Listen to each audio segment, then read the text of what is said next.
Okay, welcome back everyone in the third piece of our talk on Private Kitchen. Joris Hoogsteder, Dutch composer, living and working in LA. And in this part of the interview, we're going to talk a bit about how we ended up in LA. So you studied at Artes Media Music with teacher Danny Weijermans. Originally, you're from Hengelo in the east of the Netherlands. I grew up not that far from Hengelo, actually. But how did you end up in LA? How did you make the connection? It was a little bit of a journey. Yeah, I studied with Danny Weijermans.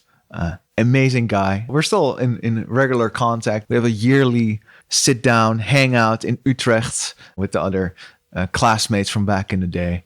It's always a good time. Studied there from 2010 to 2014, and upon graduation, there was a scholarship that got available for students that wanted to take another course in another part of the world abroad.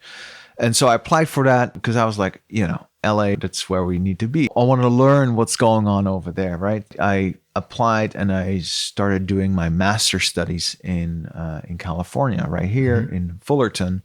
I did my master's in composition and theory. My motivation was, I've done like media scoring for 4 years and just music production. And I just kind of wanted to get to know the dry stuff, as we say, just like, I would say it was pretty conservatory in that regard. Like we did a lot of just like writing notes with pen on paper, things that I don't really get to do as much these days. It was a good learning school and it was just awesome to do. From there on out, of course I just kept like producing things and got a job after my master's with Moonwalk Audio, got my working visa here, and that's basically how that went. And the rest is history, really. Yeah. So you never really worked commercially as a composer in the Netherlands? Or did you work during your studies here or before your studies?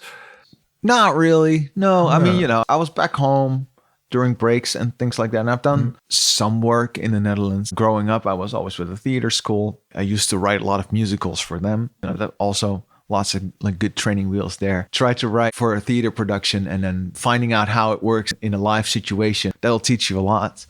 I don't really think I've done like a ton of work. It's not like you worked in the Netherlands for 5 years and then for 5 years, so you can make a comparison. It's more like your career mostly is American.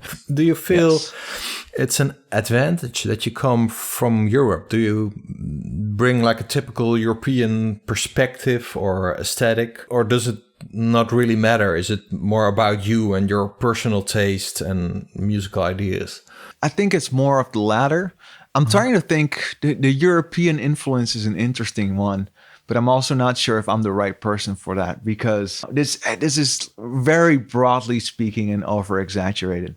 But if I compare music for media projects in the Netherlands, at least, the ones that I have done, often it's smaller is better, less is more, small ensembles, that kind of thing. Like keep it close, keep it intimate. Whereas like here, there's often times where you can just go all out, everything big, everything loud. I kind of like the loud stuff. So I think a big difference is that in Europe, we are used to like wearing multiple hats. There's often one person on a job. One person has to do multiple things. Maybe you're a composer, but you're also the sound editor, or you're also the sound designer.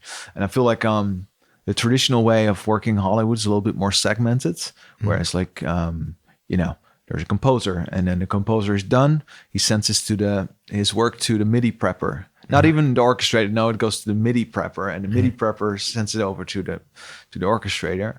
I feel like an advantage is that we are very used to wearing multiple hats, and it's nice to just be in that mindset of like, oh, I'll take that. Oh, I can help out with that. Just be flexible. I think the flexibility thing has gotten me a lot of gigs, and being able to adapt very fast and pick things up. Yeah. You've worked on a lot of different projects, but I think it gravitates mostly towards gaming. Do you have any advice for young composers who would like to try to enter the game industry? Leave your ego at the door at all times. I cannot overstate that enough. You are right about that, whereas video games are collaborative. And, you're working with video game designers, you're working with engineers, and everybody comes from a different background. It's like a big school project that everybody wants to finish and everybody wants to make it the best as they can. I don't really think there's a place for ego in that game. Make the music that serves the project, really.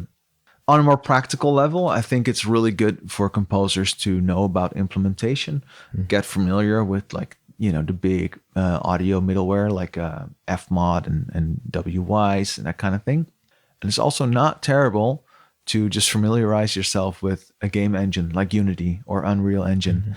Not that you're going to be asked to just implement all the audio yourself, but it's really good to know what's possible and help out an engineer, because an engineer might be able to hook things up for you, but an engineer is not necessarily a musician. If you can figure out what it is that the engineer needs from you, then we're talking, right? Yeah. That's how you make the best video game scores. Look at Austin's awesome scores.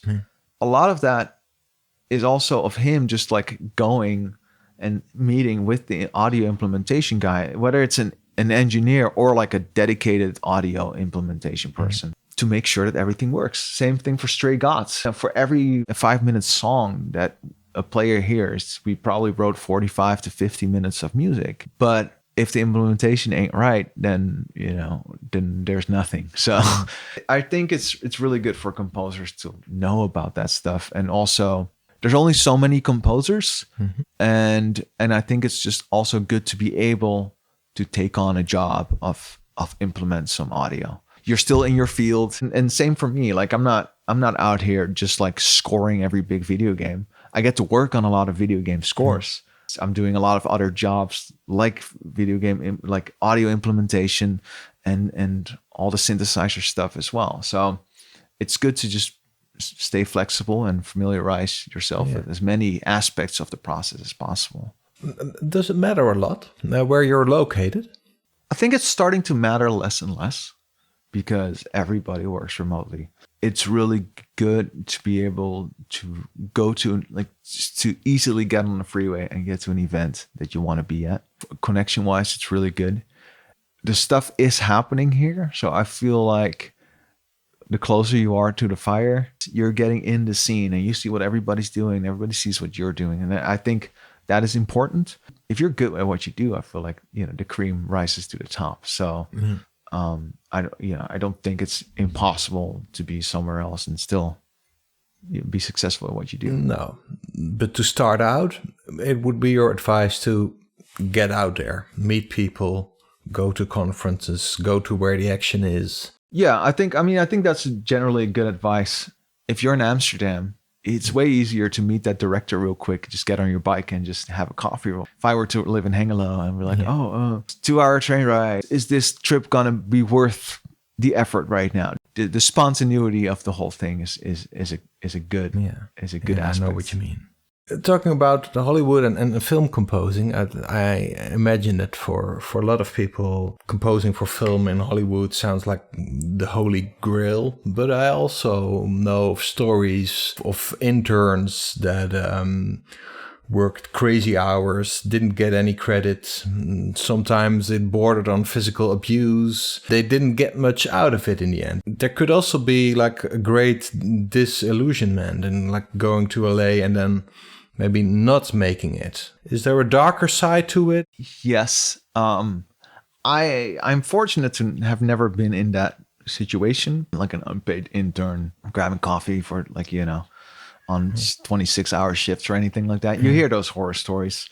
I don't have any personal connections with people that have had to endure that. And luckily, the thing I will say is just life is a lot more expensive here. If there's no gig, then how are you going to pay your rent?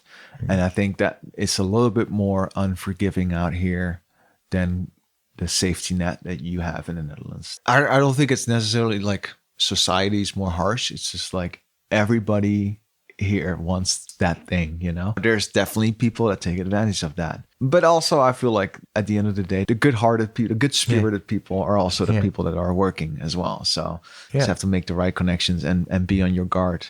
If something sounds too good to be true, it's probably too good to be true. Yeah. So to round it off, would you have any advice for people that are thinking about trying to make that leap to LA? Okay, well, first of all, you got to just know the legalities of everything. And anytime, just make sure you have the right visa. You have to make sure that you can prove that you are doing what you're doing and you are the real deal. For people that are interested in working out here, people should really work on their press coverage and that kind of thing. Make sure that when they get to go here, that there's a job lining up for them. If you're just showing up with your suitcase, it's a big city, and that's rough. Yeah. Having a job lined up that will work for you, that's the most important thing. Okay. Thank you, Joris. Cool. Awesome. Thank you. Thank you great for having having me. Yeah.